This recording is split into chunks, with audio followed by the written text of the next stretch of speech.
September 30. Thank you. It is the engineers and the architects, Filipinos, who were entrusted to build big projects in the Middle East like Dubai. Pero pag uwi nila sa Pilipinas, they said, the Filipino companies who are here, do not trust them with their talents and their skills. And they are the ones complaining.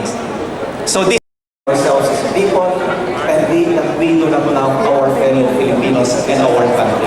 That was essentially his message. Next please.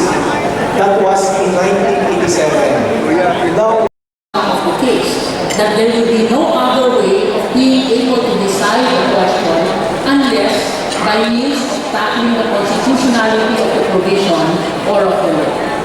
The concept here is to bring sufficient adversariness into a petition so that the parties bringing the case do have the actual factual background by which the court can rule as to whether this falls as an exception, falls within the rule, or are exactly beyond the ken or the scope of the Constitution.